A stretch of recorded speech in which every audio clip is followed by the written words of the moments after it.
का नाम भी पकड़ लोगी फिर भी उद्धार हो जाएगा भैया। कैसे? एक ब्राह्मण था, ब्राह्मण ब्राह्मणी के साथ में विवाह करके अपने गांव की तरफ लौट रहा था। रास्ते में उस ब्राह्मण को चोर मिल गए, डकैत, लेकिन उन्होंने भेष ऐसा बनाया है जिससे बड़े सज्जन और व्यापारी लगते हैं। उन्होंने ब्राह्मण से कहा, देखो ब्राह्मण देवता, जिस तरफ आप जा रहे हो उसी तरफ मैं भी जा रहा हूं, लेकिन जिस गली से आप जा रहे हो वो बहुत लंबा रास्ता पड़ेगा, तो आप मेरी मानिए, आप मेरे साथ इस दूसरी रास्ता से चलिए, दूसरी राह से चलिए। अब क्योंकि ब्राह्मण जी वेद शास्त्रों को पढ़ने वाले ज्ञाता हैं तो बात में नहीं आए। कहा कि देखो मेरे वेद कहते हैं जिसे हम जानते नहीं है, जिसे हम पहचानते नहीं, उसके साथ कभी जाना नहीं चाहिए। तो हम आपको जानते नहीं, पहचानते नहीं, कभी मुलाकात नहीं हुई, आपके कहने से कैसे अपनी रास्ता चेंज करके तुम्हारे साथ चल दूं? ताकि मेरी बात तो सुनिए, जिस गांव में आप जा रहे हो बस उससे थोड़ा आगे मुझे जाना है, मैं इस राह से चलता हूँ, तुम भी मेरे साथ चलो, तुम्हें गांव छोड़ दूंगा और मैं अपने स्थान चला जाऊंगा। ब्राह्मण ने कहा, मैं नहीं जा सकता, मैं जिस रास्ते से आया हूं मैं उसी रास्ते से जाऊंगा, आप मुझे यूं बहलाने की कोशिश ना करें। लेकिन आज डकैतों ने कहा कि आपको मुझ पर विश्वास नहीं है, मुझ पर विश्वास नहीं है क्या? बोले, विश्वास? एक राह पर चलने वाले अनजान व्यक्ति पे विश्वास कर ले हम? कैसे कर ले? हम आपको जानते नहीं, नाम नहीं पता, पहचान नहीं, विश्वास कैसे कर ले?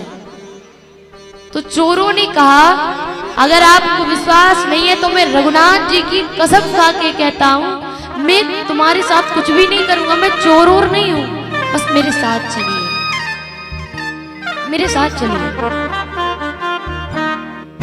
अब ब्राह्मण देवता तो नहीं माने, नहीं नहीं हम नहीं जाएंगे, लेकिन जो ब्राह्मणी थी वो मान गई, क्योंकि मैयाओं का दिल बड़ा कोमल होता है। कोई ज्यादा किसी बात के लिए कहे तो वो तुरंत मान जाते हैं, लेकिन उस भोलेपन का किसी दिन लोग फायदा भी उठाते हैं। जैसे चोरों ने ब्राह्मणी के इस भोलेपन का फायदा उठाया, लेकिन ब्राह्मणी भी रघुनाथ जी की कसम उसने खाई, तब उसने हाँ कहा।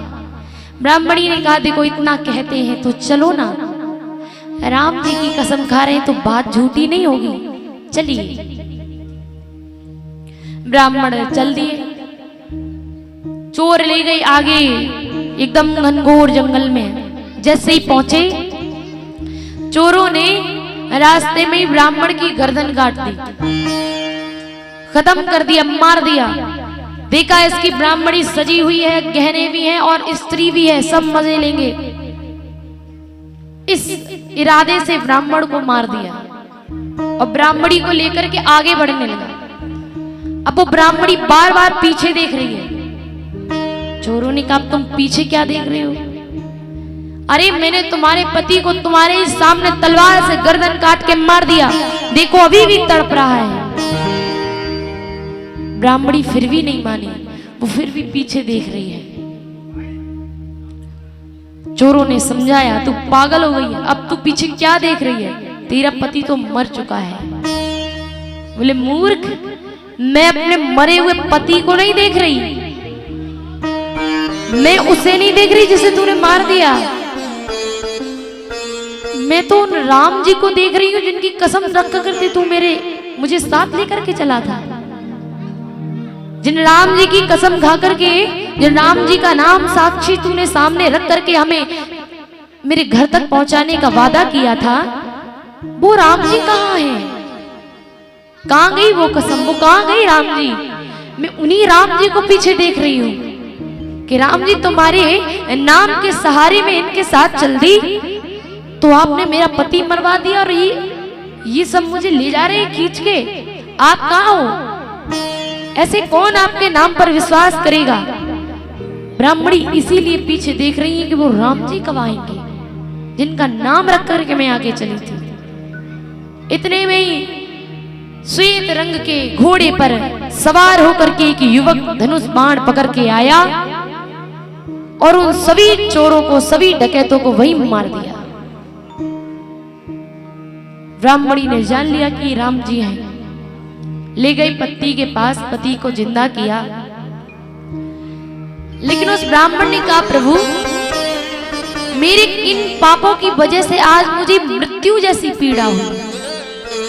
ब्राह्मणी के साथ तो ऐसा कुछ नहीं हुआ, पर मैंने ऐसे कौन से पाप कर दिए जो मुझे मृत्यु की पीड़ा झेलनी पड़ी। मेरी गर्दन कटी, मुझे मृत्यु जैसा दर्द हुआ, मेरे ऐसा लगा मेरे प्राण चले गए हैं, बहुत दर्द हुआ। तो प्रभु ऐसा क्यों हुआ? राम जी ने कहा, तेरी पत्नी को, तेरी इस ब्राह्मणी को मेरे नाम पर भरोसा था, उसे विश्वास था कि संसार का जब कोई जीव काम नहीं आएगा तो राम जी की कसम हमारे काम आएगी। लेकिन तुझे भरोसा नहीं था। जब चोरों ने कहा कि मैं रघुनाथ जी की कसम खाता हूं, मैं तुम्हारे साथ कुछ नहीं करूंगा, फिर भी तूने क्या कहा कि नहीं नहीं हम नहीं जाएंगे। यानी तुझे मेरे नाम पर भरोसा ही नहीं है, तुझे मेरे नाम पर भरोसा ही नहीं है, बस खाली का राम राम करता है। इसीलिए तुझे मृत्यु की पीड़ा झेलनी पड़ी, क्योंकि तुझे राम नाम पर भरोसा ही नहीं है।